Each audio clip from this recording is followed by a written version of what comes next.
Alright, let's start instead of waiting. So let me present my screen.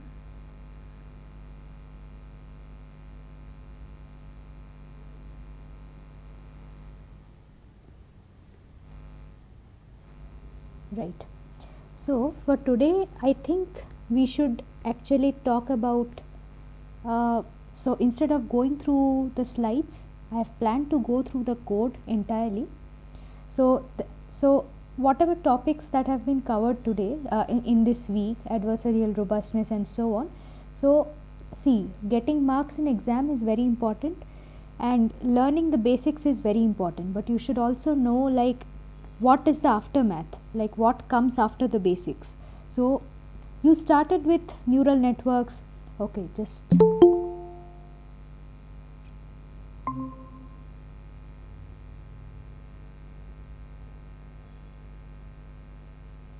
yeah. So for today, what I have planned is going through the code of adversarial robustness and pruning. So the idea behind today's session is to show you, kind of give you a feel as to what are the research topics in this area, what are the ongoing best things that are going on in the area. So adversarial robustness is one of them. So instead of going through the code explicitly, going through the slides explicitly, I thought of kind of going through the code and trying to understand like how this thing happens, because knowing the basics is important, but also it's important to know what comes after the basics. So if anybody wants to research, anybody wants to work on this area of deep learning with computer vision, these are some of the areas that one can focus on. So this tutorial is actually a pretty beautiful one. So that's why I think it's enough to go through this tutorial alone and not we can ignore the slides for now. So I think Manogna already went through them. So we'll go through we'll run each cell one by one, and we'll also go through the theory that is written here. So it's very beautifully written and very understandable, whatever is shared here. So even I don't know this topic that well, so that's why I think it will be great if we go through this together. So okay, so there is, I think this is some, what they are trying to show here is they are trying to show here what happens when you attack a MNIST classifier. So adversarial robustness, adversarial attacks, what is going on here. So just a small reference to the slides. Oops, I think I'm in a wrong slide. Yeah. So the task is something like this, that you have a image, suppose of a panda, right, and you are trying to train your model to predict the animal in the image. Now there are techniques that are coming up, so like frauds, credit card frauds and all sort of frauds that are happening outside in the outside world. Similarly, for neural networks also, people have figured out ways to fool the network. And how does that happen? So suppose, since neural networks, they do not really understand your image as a whole, they look everything from the point of view of pixels and grids and matrices and weights and whatnot. So what happens, I mean, one way to fool a neural network is something like this, that suppose you have a image of a panda like this. Now there is a noise of this form which is not random, which has some purpose. You have a noise of this form, and you just add a small part of this noise to the panda's image. Okay, so while suppose your network gives a 57.7% confidence for the panda class. Now as you add this noise to the image, to the human eyes, the resultant image that is here, this doesn't look different at all. But now for the model, everything has changed. So with the advent of this noise, with the addition of this noise, now the model, even though it looks perceptually it looks somewhat like a panda only, but the model starts thinking that this is not a panda anymore. So the model now misclassifies this image first of all, and that too with a very high confidence. Okay, so this addition of some sort of noise which can fool your trained weights, your trained neural network, this is what is called an adversarial attack. Okay, so let's okay, So what we will do today is that, given this definition of adversarial attack, we will first see. So now you understand that this attack happens over a trained model, right? You are basically trying to fool a trained model by changing your image in some way, adding small modification to your image. So now what we will do is, we will take this trained model, pre-trained model on the MNIST data set, and let's download it. So this is a Lenet based model. So this has been already pre-trained on the MNIST data. So now, okay, this cell has run. So now we'll also go through the theory part a little bit. Ma'am, can you share that link? Yeah, I'll just do it. Chat box. Yeah, Okay. sure. And Sure. network connection goes sometimes. Oh, okay, sure. Just a second. Yeah. Cool. So what? Okay, thank you. Yeah. Okay. What we'll do is, today we'll go through the theory that is given here, because here what you'll have is, you'll have a feel of what is exactly adversarial attack and how the code looks like, right? So this will give you a good idea of what is going on, right? So now, so as it says here, that we have seen that machine learning models are very, very powerful. But now, as the power of machine learning models are increasing, so are bad people planning. I mean, they are also increasing their efforts to destroy these models. Okay. So while ML is going a long way, what is happening is, there's this concept of adversarial attacks, where you are trying an outside person who is a fraud, that person is trying to break your model, so that your model can no longer predict your image or your input correctly. So that is what is known as adversarial attacks. So now here we will probably see how to generate. Yeah, you were saying anything?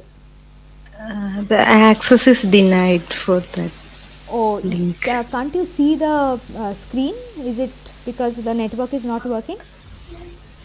Yeah, I can see the screen. Yeah, just better follow that. Okay, you can continue. Yeah, Okay. Yeah.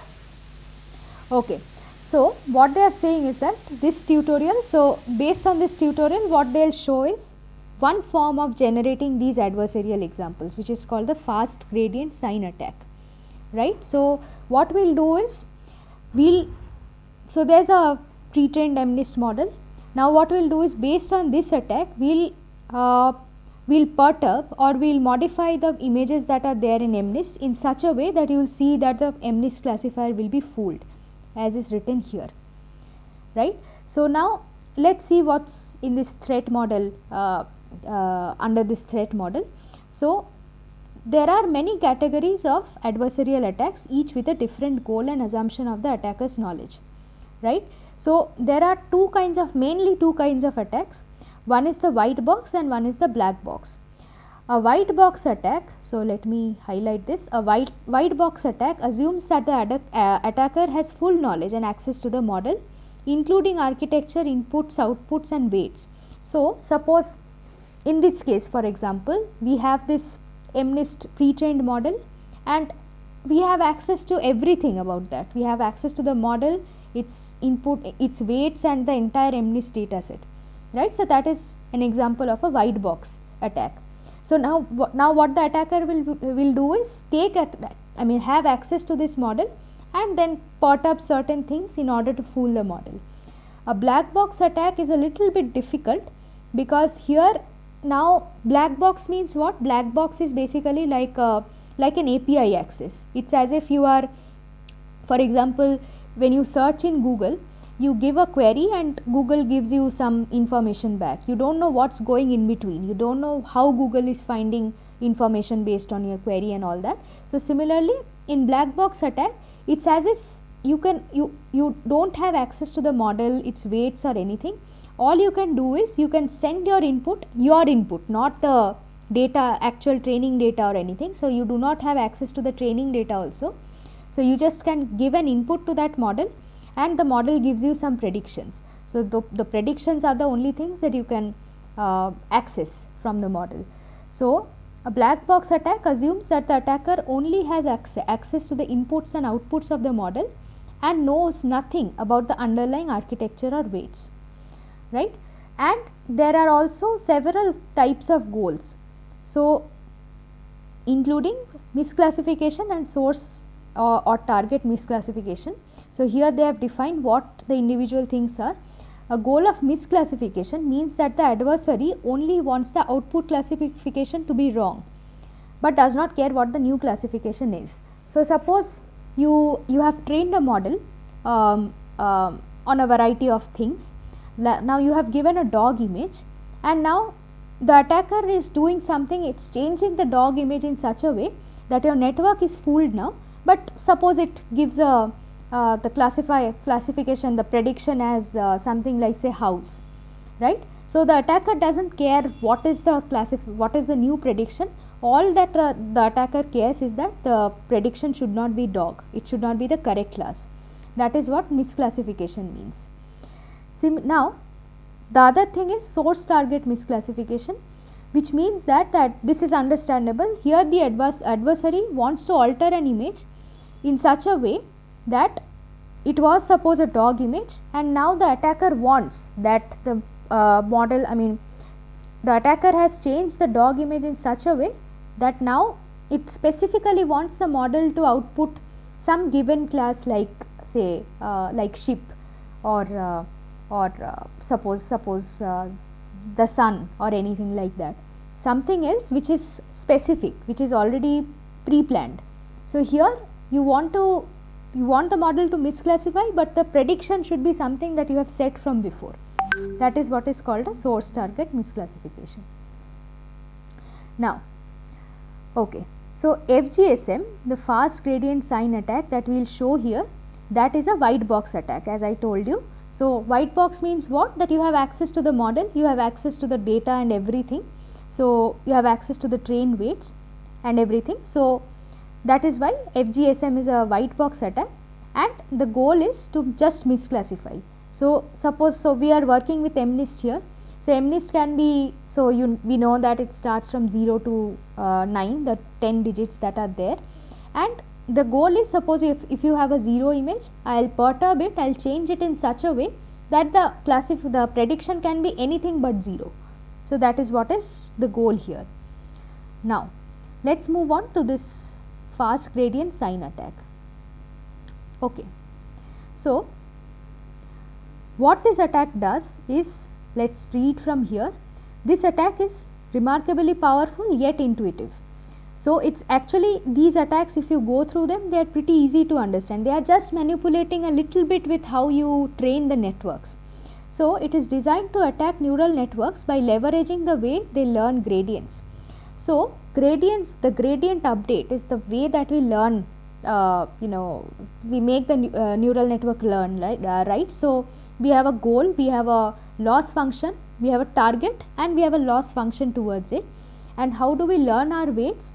By basically doing back propagation with respect to this loss function, and for each of the weights we find the gradient of the loss function with respect to that weight, and then we do gradient descent on each of the weights of the network, and that is how we train the weights. So the gradients, so the gradients are the single most important thing here, and what they are saying is, if you manipulate these gradients, you will be able to generate something, you will be able to fool the model, in other words. So the idea actually is very simple.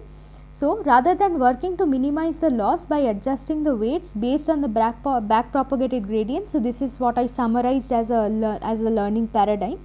The attack adjusts the input data to maximize the loss based on the same back propagated gradients. So whatever gradients you have, what you do is, if you go in the negative direction of the, so you all know that if you go in the negative direction of the gradient, you minimize the loss, right?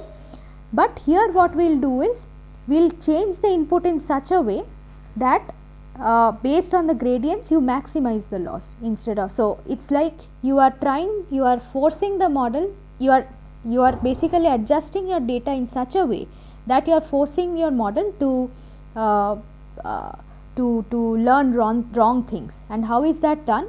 That is by maximizing the loss based on the gradients.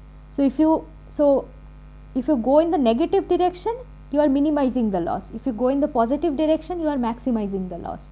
So that is the thing, that is the knowledge that these people are utilizing here. So in other words, the attack uses the gradient of the loss with respect to the input data and then adjusts the input data to maximize the loss. So if I maximize the loss, so suppose you have a dog image and a dog label alongside it. So when you minimize the loss, the model learns properly that the dog, I mean for the dog image, the appropriate label is the dog label only. But now suppose when you come to the concept of maximizing a loss, what you are saying is that, hey, my model can go haywire, I don't care, but my model shouldn't learn the correct thing. So loss is something that we always minimize. That is how we learn everything in our machine learning models. But the moment we maximize it, we are saying that okay, we don't care about the learning, we want everything to go bad. So maximizing is a bad thing, and this is what the attackers take advantage of, right? So okay, there is an example that they have given here. Okay, I think this is the same example that is there in this particular slide. So this is a very, very famous example where they kind of give you a very small introduction of what adversarial attacks are. So okay, this is the one, yeah, right. Now some notations are here. So from the figure, X is the okay, let's why is it not going, JSON panda image. Okay, so let's look here. So X is the original input image correctly classified as a panda. So X is this one. Then Y is the ground truth label for X, which is panda. Theta represents the model parameters. Now J theta XY is the loss that is incurred in training the network. This is all, I mean we know all these things, these are part of the neural network. Now the attack back propagates the gradient back to the input data to calculate this gradient. So basically what you are doing is, you have this loss function, you have this loss value with respect to your theta and where did it go? Okay, yeah, with respect to your theta and your input X and Y. Now what you do is you calculate the gradient here with respect to, I mean gradient with respect to X, which is your input image, this one, right? And okay, sorry, yeah, now then it adjusts the input data by a small step, by a small epsilon, or which is the 0.007 in the picture, this one, okay, and then what, in the direction that will maximize the loss. So this kind of says that you do, instead of doing a gradient descent, you have to do a gradient ascent. So ascent sort of, I mean negative of descent, right? So you have to go in the direction of the gradient in such a direction that the loss gets maximized. So in other words, what you want to do is you want to learn a certain what do you call it, certain noise, or you want to learn how to change the input data X by a little bit, which is defined by this epsilon, in such a way that instead of your loss getting minimized, your loss automatically gets maximized. So that is what is meant by this FGSM attack. So the resulting perturbed image X bar is then misclassified by the target network as a gibbon. So that is what is shown here. So you have this panda image, you have learned something of this form. So this is basically, in our FGSM attack, this is basically the gradient. This is basically the gradient of the loss function with respect to your input, and you multiply it with a very, very small value. And notice that just by adding this small value, so this matrix is a matrix of noise values, and you have just added a very small value to it. Even adding that, you have gained such an image which looks so much like a panda, but actually the model thinks that now it's a gibbon. So that is how you are learning this. So this is the learnable thing here. This is what you are trying to learn, and you are learning in such a way that your loss is getting maximized. That's what is what it's saying here. So once again, so adjust the input data by a small step in the direction of the gradient, that will maximize the loss. So again, if we maximize loss, our this thing, our so what do we yeah, if we maximize the loss, the predictions are always wrong, because predictions are made correct by minimizing the loss, right. So now we will see how this, some code implementation for this FGSM attack. So yeah, let's run the import functions first, right. Now implementation wise, we will discuss the input parameters, define the model under attack, and then code the attack and run some tests. Now what are the inputs? Epsilons, list of epsilon, what are they? List of epsilon values to use for the run. It is important to keep 0 in the list because it represents the model performance on the original test set, right. So what does this mean? That you have to have some, so basically what we are trying to do here is we are trying to show like what happens with different values of epsilon, where what happens when epsilon is 0? Epsilon 0 means you haven't, so epsilon is this 0.007, so when it becomes 0, you are basically adding nothing, so your image remains the same, and hence you do not, basically you are not under attack at that time. So what they are saying is that you should keep the value 0 also in the list of epsilons, so that you can also evaluate your original test set, right. So intuitively we would expect the larger the epsilon, the more noticeable the perturbations, but more effective the attack in terms of degrading model accuracy, which is fine, right. So if we suppose start increasing this epsilon from 0.007 to something more, you will see that it's understandable that the more noise you add to this original model, your panda image will become more and more distorted, it will contain something. So it's like, suppose yeah, so the more noise you add, your if this is your clean image, for example, you can see that if you go on adding more and more noise, your image starts looking distorted. But then as and when your epsilon increases, so this value here, as and when it increases, your model's accuracy starts dropping even more. So that's what they are saying. Okay. So since the data range here is 0, 1, so everything has been normalized. So epsilon value should not exceed 1. Now we saw here some steps back that we had downloaded the pre-trained MNIST model. So using the MNIST data set, so the pre-trained model has already been downloaded, and this CUDA thing is there, which we are using to use a GPU on Colab. That is fine. So these are the epsilon lists. So 0, 0.05, 0.1, 0.15, 0.2, 0.25, 0.3. So for all of these, we will show what happens to the network, right. Now model under attack. As mentioned, the model under attack is the same MNIST model. So this is a pre-trained model. You have already trained it on the MNIST data set. You may train and save your model, your MNIST model, or you can download and use the pre-trained provided model. That's fine. Okay. The net definition and the test data loader have been copied from the MNIST example. The purpose of this section is to define the model and the data loader, then initialize the model and load the pre-trained weights. Correct. So what we are doing here is we are having some simple model is being used from some previous assignments or previous notebooks that was initially used to train for the MNIST. So this particular model was used to train on the MNIST data set, right, and the test loader was defined here, because what we are trying to show here is that we will launch an attack on the images in MNIST, and then what will happen is that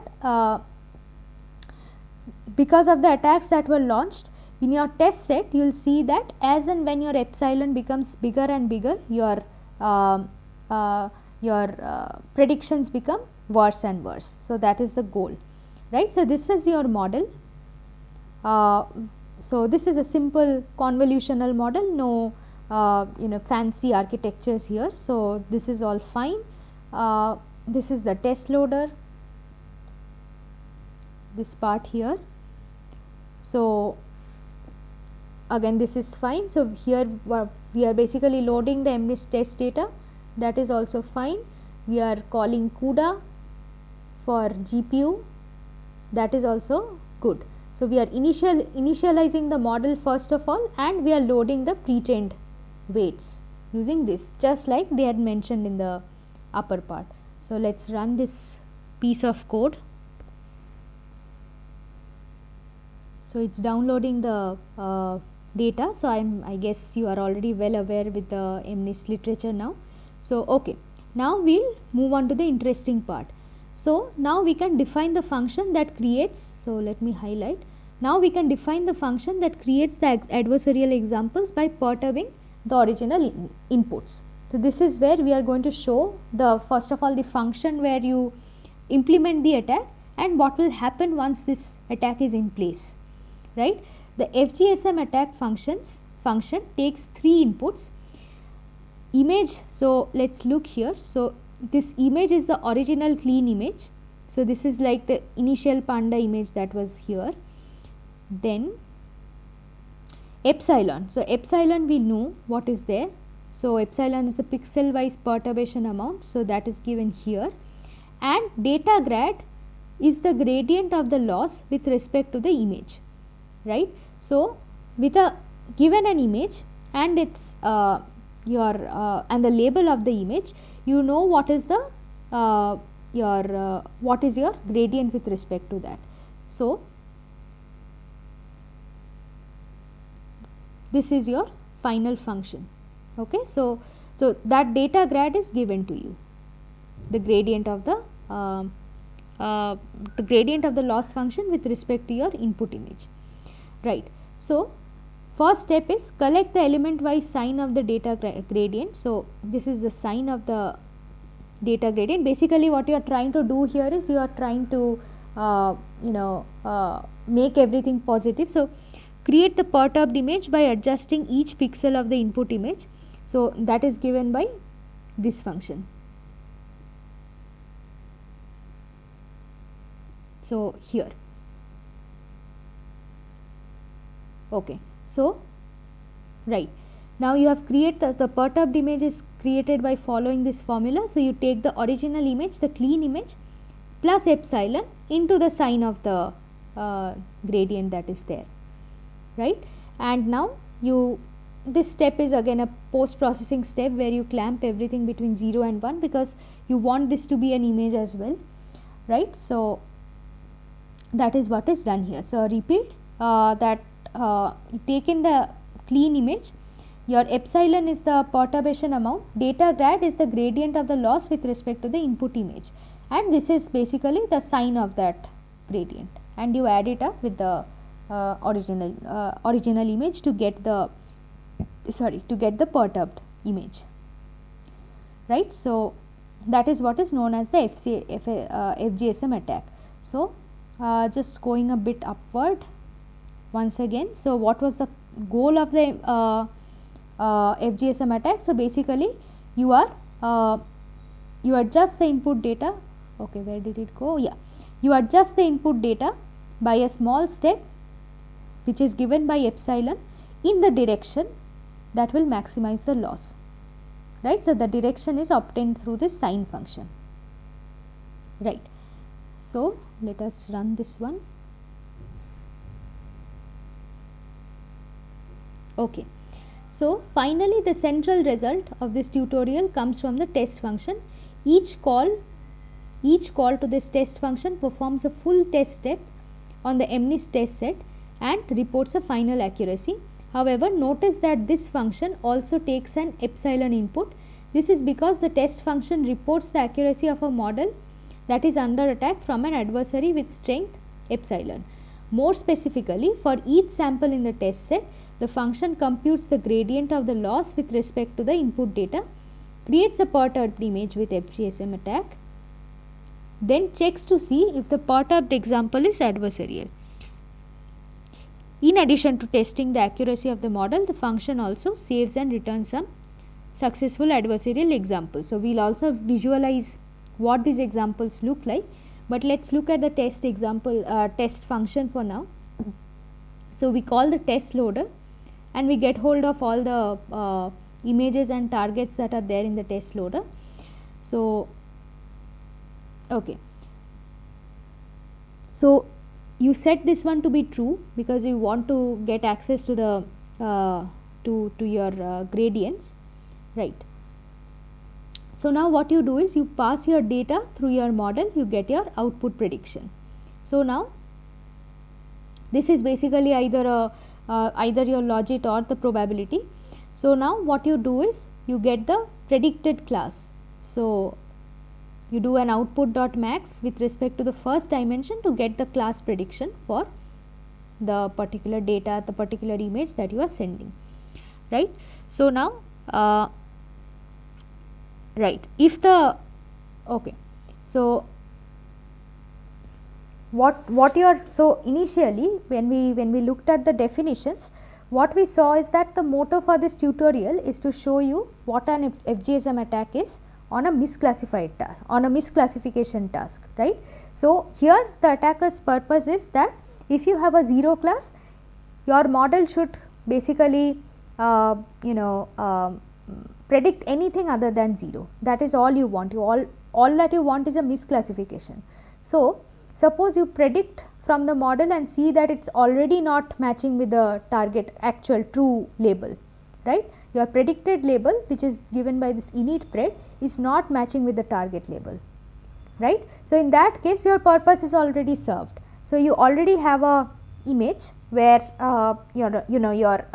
where the model is predicting wrongly for that image, so you don't care about that image. So misclassification has already happened there, so we don't care about it, we continue to the next image. Okay, now what we'll do is we need to calculate the loss, right? In order to, because why? Because in order to calculate the perturbed image, we need the gradient of the data, right? So what we do here is we calculate the loss with respect to the this output and the target, right? And we zero all the existing gradients, we back propagate that loss. So this loss dot backward is the reason why your data dot requires grad was set to be true.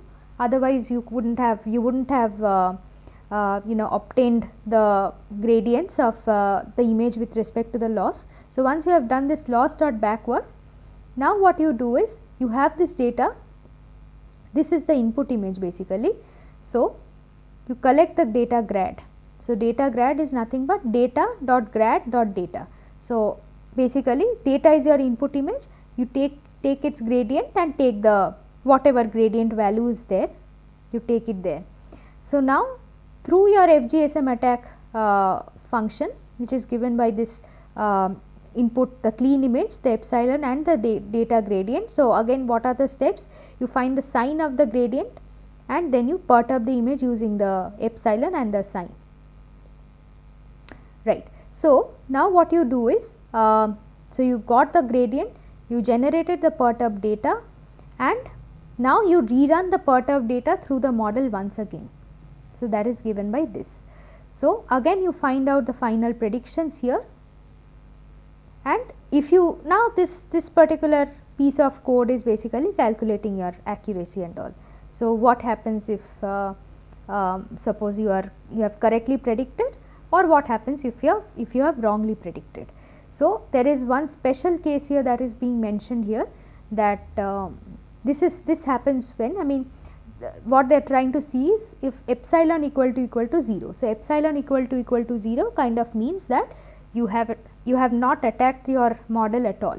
So that is a special case that they are looking at. So let's run this code and we'll see what's happening. Okay, this ran, right? So now the last part, this is the last part where we run the attack. Okay, so we run a full test step for each epsilon value. So we had a list of epsilons, if you remember, starting from 0 to I think 0.3, that is given here. So for each of them they are running this step, so this function, and they are seeing what is your accuracy, right? For each epsilon we also save the final accuracy and blah blah blah, right. So notice how the printed accuracies decrease as the epsilon value increases. Also note that epsilon equal to 0 case represents the original test accuracy with no attack. That is understandable, right. So epsilon means, again once again you have put nothing here, you have put 0, which means your input image remains constant, I mean doesn't change. So again once again just running this.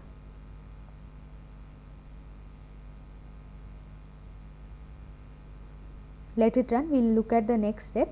So anyway, the expected thing is that we will have to see whether it happens or not. The expected thing, what we expect to see here is that when your epsilon was 0, your model accuracy was very high. As and when your epsilon start increasing, your model accuracy becomes lower and lower, because when you increase, so it has started coming up. So you can see that your original, so epsilon 0 means you have the original test data, and now your original test accuracy is 98.1%. So we will see how much it decreases to. So let us look at, keeping this one here, let us look at the next part. The first result in the accuracy is the first result is the accuracy versus epsilon plot. As epsilon increases, we expect the test accuracy to decrease. So here you can see that just with a 0.05 epsilon, your accuracy decreased by 4%. So 98% to 94%, right. So this is how it will progress as and when your epsilon increases. So here you can see that 0.1 makes it 85, which is much lower than 98, right. So larger, so why does this happen? So this is because larger epsilon means we take a larger step in the direction that will maximize the loss, right. So this all makes sense. You are taking a direction in the, you are taking a step. So normally while back propagating, we take small steps in the form of learning rate in the negative direction of the gradient, right. That is the direction that minimizes the loss. Here what we are doing is we are taking larger steps, so larger epsilons. So what is that resulting in? So that is resulting in a larger step in the direction that will maximize the loss, right. So that is, this maximization of the loss is what is leading to your this decrease in the accuracy value. So you can see here Inefficiency. Yeah, correct. Okay. Correct. So Okay. notice the trend in the curve is not really linear. So okay, fine. We'll look at the curve now. So let's see what happens here.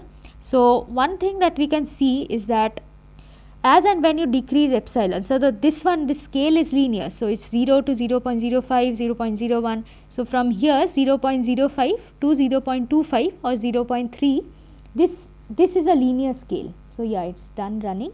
This is a linear scale, but you'll see that in the accuracy space it's actually decreasing a lot. So 98%, 94, 85, 68, 43, 20 till here, which is 8%, which is nothing basically.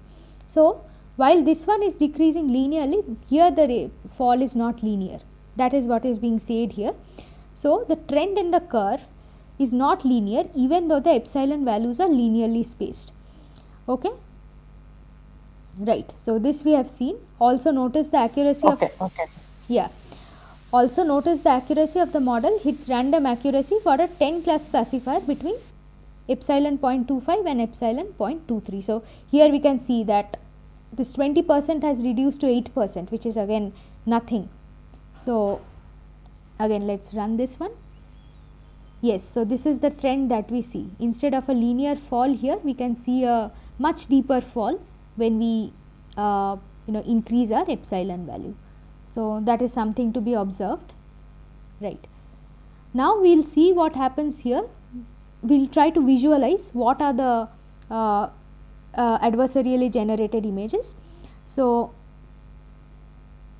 right, as epsilon increases, the test accuracy decreases, but the perturbations become more easily perceptible. So that's the point that I was making here, that if you suppose have this panda image and if you have this low value of epsilon and you add this particular noise, you will see that the panda image almost remains the same in the human eyes at least.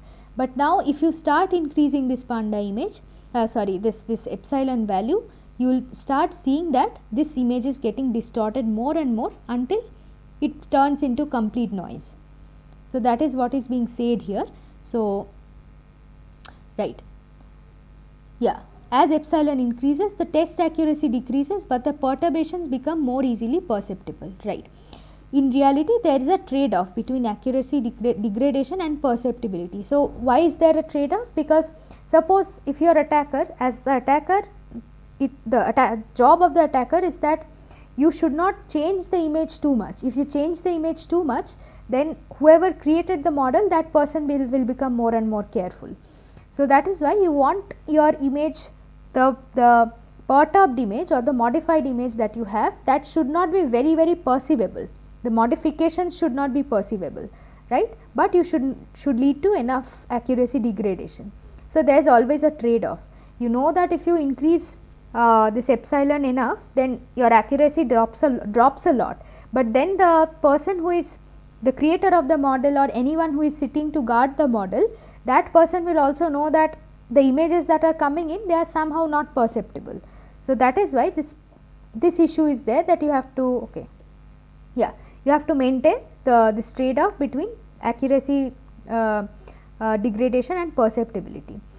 So we show some examples of how successful adversarial examples are look like at each epsilon value.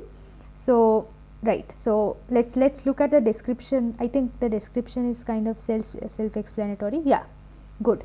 So you can see that here at epsilon 0 you have this one image. So this is the true label, this is the predicted label, right. So every time the true label is equal to the predicted label, which means that the model is predicting correctly here, and again epsilon 0 means your original test set.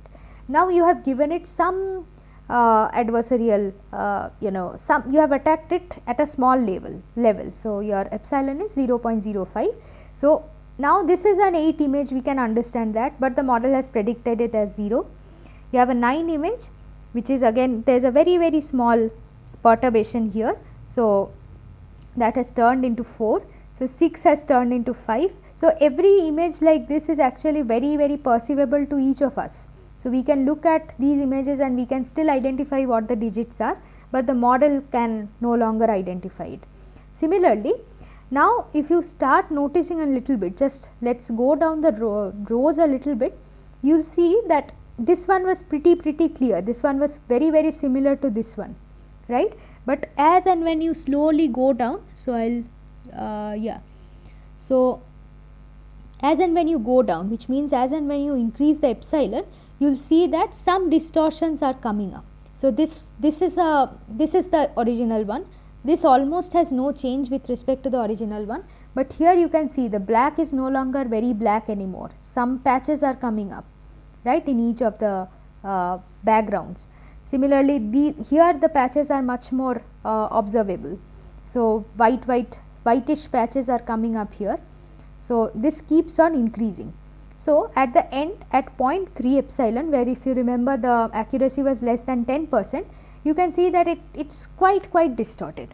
So that's the point, that you should not distort. Okay, yeah, so you should not distort it too much, but you should maintain. So if you distort it too much, your accuracy goes down, but it will be understood by some other people that you have somehow attacked this model and you have perturbed the image.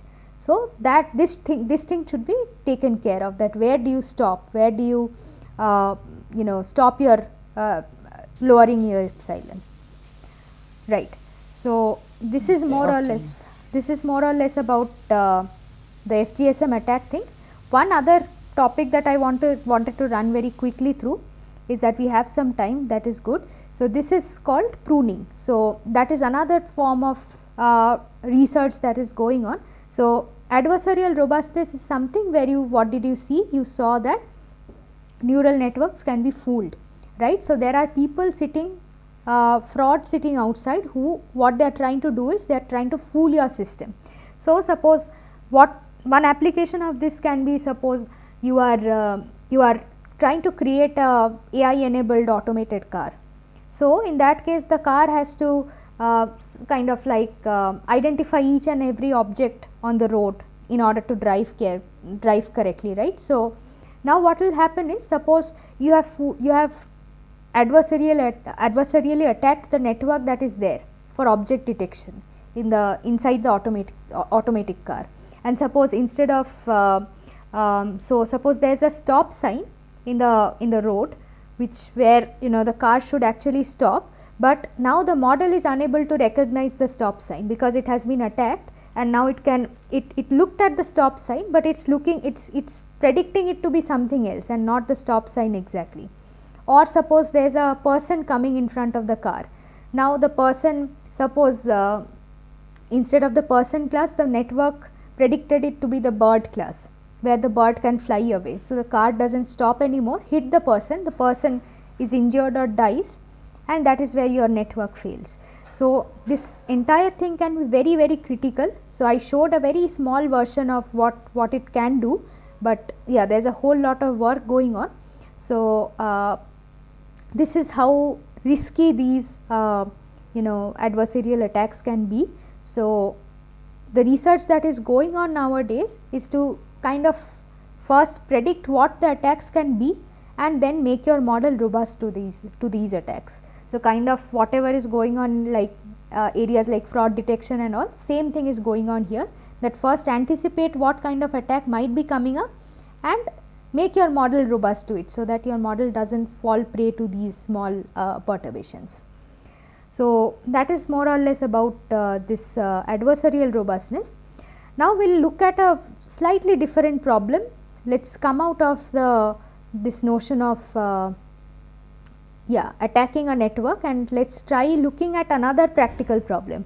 So why I am going through these two codes is because these are kind of showing you where some of the limitations of ML models. So till now we have looked at all good things. So ML models doing this, they are doing classification, object detection, image generation and what not, but these are some areas where machine learning needs more work. So that is why let's look at this. So okay, let's connect it. Okay, so pruning. Now what is pruning exactly? So one problem with some of the deep learning models is that they are over parameterized. So if you look at some recent works on, suppose, some of the biggest deep learning models that are there, much bigger than ResNets and all, so transformers and what not, you will see that they are using unlimited amount of parameters, so billions of parameters, right. So deep learning techniques, they rely on over parameterized models that are hard to deploy. So that is one very important point, that they are very hard to deploy. On the contrary, biological neural networks are known to use efficient sparse connectivity, right. So this is what we are still missing in our neural networks. So our neural networks are very resource heavy. They are they take GBs and GBs of GPU to run. So all these transformers and all, you can't even run on your own on a academic in an academic infrastructure. You need industry level infrastructure to train all these models. So we know all those problems. So what we are trying to do now is identify optimal techniques to compress the models, right. So again, this is another practical problem. So you have advanced a lot on ML, but now you have to see what are the corner cases. So one corner case was that the ML models could be attacked from outside. Another corner case is that it's very hard to deploy. So what can we do to compress these models? So we can do, so compressing models happens by reducing the number of parameters in them, right. So that the advantages of that is that it can reduce memory, battery and so on, some hardware consumption, etc., without sacrificing accuracy. This is the biggest thing that we want, that we don't want to sacrifice accuracy too much, but we want a smaller model, lightweight model that will take up a lot less resources. Okay. So this technique of compressing models by reducing the number of parameters is what is called pruning. So you can understand why the name pruning came here. So you are I mean, you are taking your big model, large scale model, and you are throwing away some parameters from it, making it lighter, but at the same time you have to make sure that your accuracy does not drop too much. Hence the name pruning came into picture. Okay. On the research front, pruning is used to investigate the difference in learning dynamics between over parameterized and under parameterized networks. Yeah, you were saying anything? Okay. Okay. In the transformer model also can we apply pruning? Yeah. Pruning can be applied. Okay. So in fact, in my lab only, I saw one of my lab members are applying pruning on a transformer model. Uh, So it's okay. basically take any neural network which which contains a lot of weights, and can you mute yourself? There's some bit of noise coming. Yeah, thanks.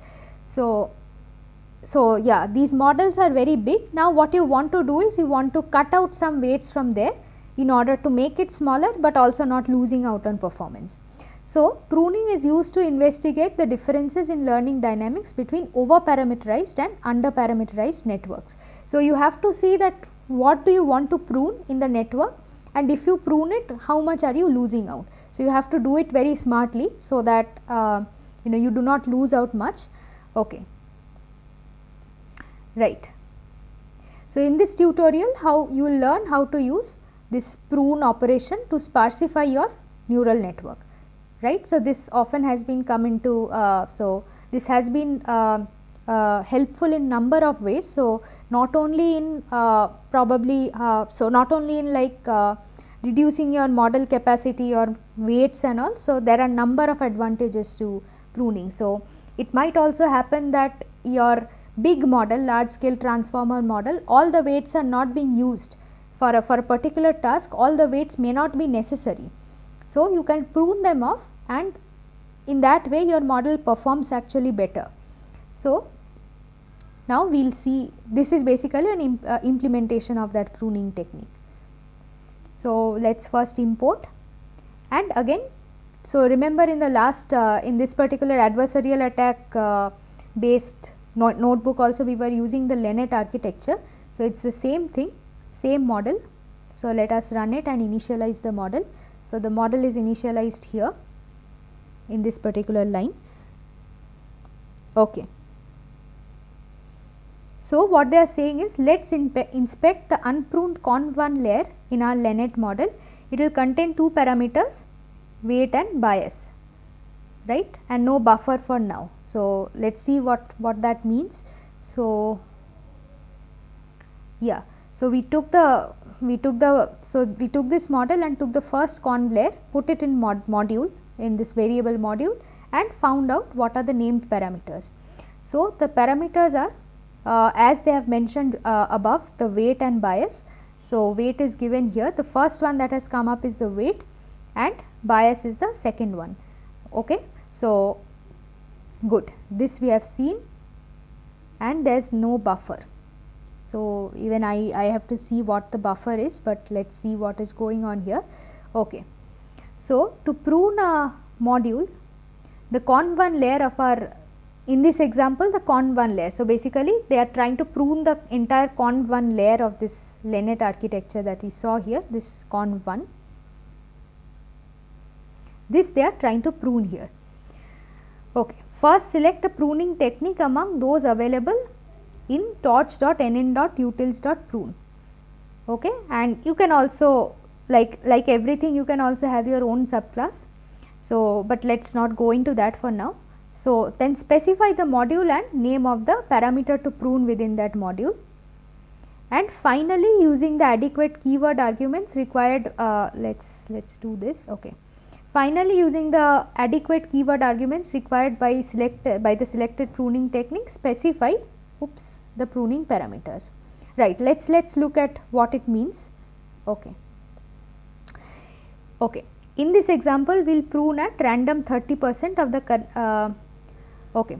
So we will prune at random 30% of the connections in the parameter named weight in the conv1 layer. So we said that we will do the pruning in the conv1 layer, and what we will do is we will remove 30% of the connections randomly.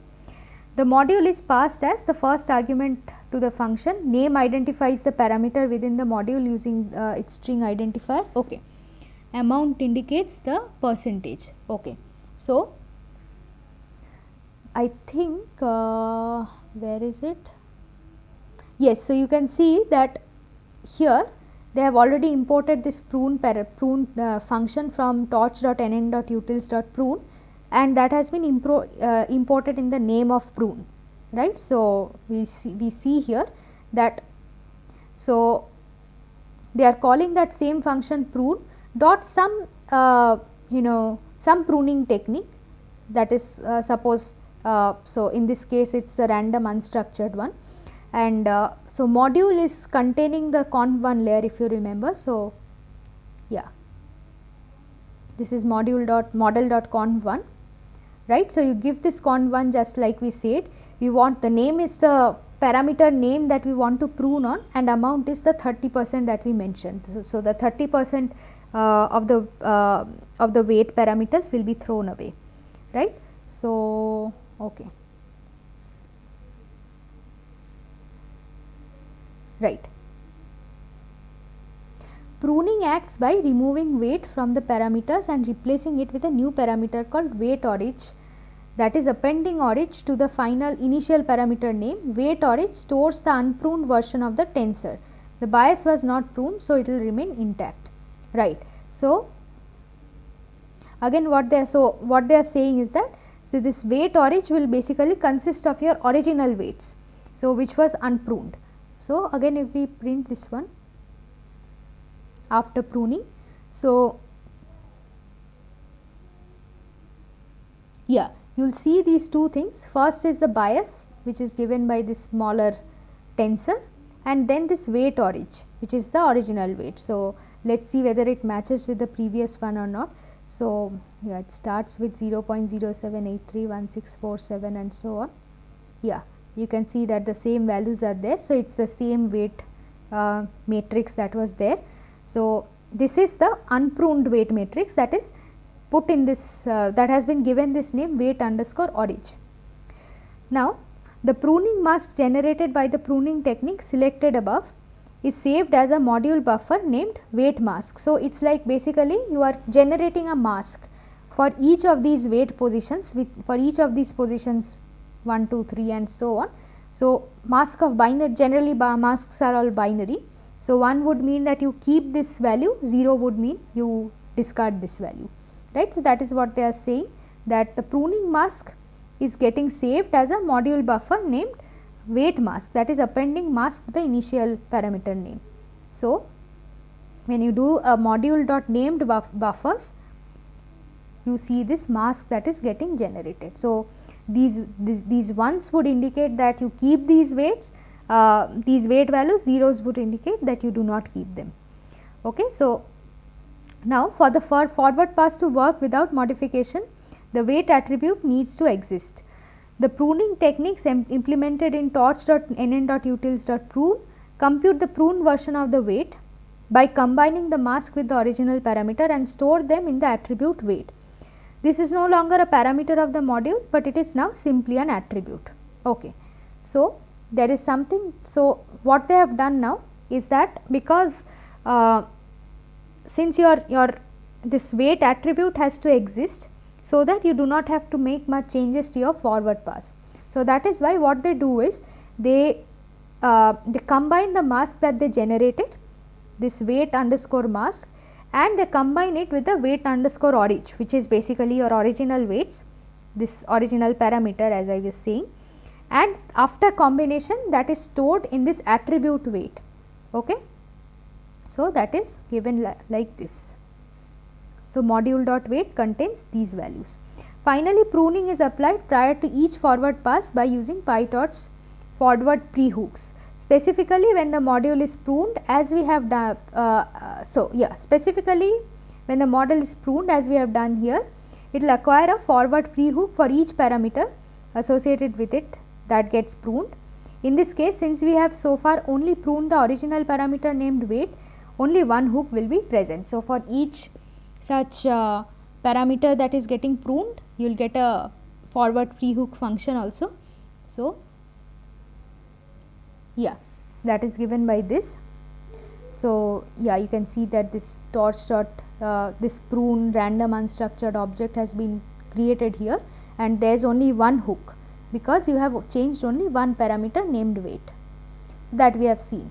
For completeness, we can now prune the bias to see how the parameters, buffers, hooks and attributes of the module change. Just for the sake of trying out another pruning technique, here we prune the 3 smallest entries in the bias by L1 norm as implemented in the L1 unstructured pruning function. So again, these are all different pruning functions. So what you do is, you call this prune dot L1 unstructured and you pass this module with the name bias amount 3. So it will prune the 3 smallest entries in the bias by the L1 norm. So based on the L1 norm, it will prune the 3 smallest entries. Right. Now we now expect the name parameters to include both weight origin and bias origin. So again, the procedure is still same. So you get this weight origin and bias origin now, because weight was already pruned and you are pruning the bias, and the buffers will include weight mask and bias mask. This is very similar to what we had seen. The pruned versions of the two tensors will exist as model attributes. Again, this is what we saw, and the module will now have 2 forward free hooks. Good. So yeah, now you can see that the name is weight origin here and you have this bias origin. So these are the original weights and biases, and now the masks are, so again you generate a new mask for bias 2. So the masks are stored as attributes. Okay, no, sorry, the masks are stored as buffers inside the module. So if you call the named buffers, then you get this weight mask and the bias mask. So these are the masks that you get, where 0 indicates that you prune this particular value of, 1 indicates that you let it stay. And after applying this thing, so again this one is actually easier to look at. Okay, yeah, you can see, so here you can see what is happening. This is your original bias. So now what you are saying is that I will not keep, so this is your mask for it, right, and it is being said here that the first value you are not going to keep, you are going to keep the next 3 values and the next 2 values you are going to discard. So you are not going to keep this, you will keep these 3 and the rest 2 you will discard. So similarly, you will see that in the resultant value it is the same thing that is happening. This becomes 0, the next 3 are as it is, and these 2 become 0 once again. Right. Now you have 2 forward free hooks. Yes. So it's a C for here, I mean here it's a random unstructured object and here is the L1 unstructured object. Right. Now iterative pruning, the same parameter in a module can be pruned multiple times with the effect of the various pruning calls by being calls being equal to the combination of various masks applied in series. The combination of a new mask with the old mask is handled by pruning containers compute mask. So what they are saying here is that we can do it iteratively, and yeah. So now if you remember, for example, now we want to further prune module dot weight, this time using structured pruning along with the 0th axis of the tensor. So again, let us not concentrate on what pruning they are applying, we can look at those things later, but the techniques are something like this, that we can apply pruning multiple times. So now this time we applied pruning again on the weight of the conv1 layer, and we applied, this time we applied this ln underscore structured pruning with an amount of 0.5, and there are some other parameters. So let us not go into them, let us just take the gist that we can prune multiple times. Right. So now after that pruning, the corresponding hook will now be of type OK. Right. So what they are saying is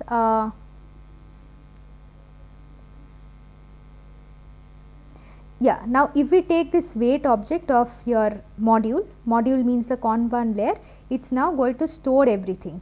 So this random structured, this ln structure, both of these are stored in the based on the pre-hook function. That is what they are saying. Now, all relevant tensors including the mask buffers and the original parameters used to compute the pruned tensors are stored in the model state dict and therefore can be easily serialized and saved. So, you can see that it is already saving this weight underscore orange, bias underscore orange, weight mask, bias mask, weight and weight mask. I mean the mask and the original values are basically getting stored, and you can store them in the state dict, right.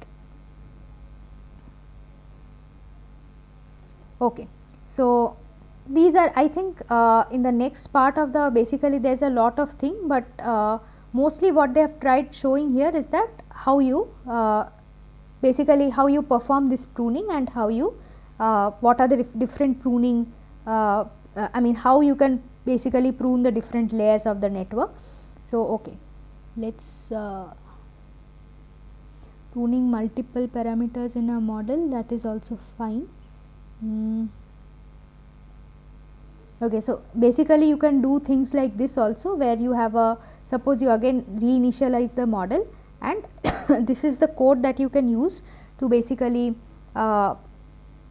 prune different kinds of blocks in different ways. So, if there is a conf 2D block, you prune it using this L1 unstructured. If it is a linear block, you again prune it through an L1 unstructured. For other things you do not use anything, and here for example for the conf 2D you are pruning 20%, for the linear layers you are pruning 40%. So, that is what they are showing here, that you can do different kinds of things. So, now I think they are going to show something like global pruning. So far we only looked at what is usually referred to as local pruning, that is the practice of pruning tensors in a model one by one by comparing the statistics of each entry exclusively to the other entries in the tensor. However, a common and perhaps more powerful technique is to prune the model all at once. So, previously we were pruning one by one each of the weights, but now what we want to do is we want to prune the model all by once by removing the lowest 20% of connections across the whole model instead of removing the lowest 20% of connections in each layer.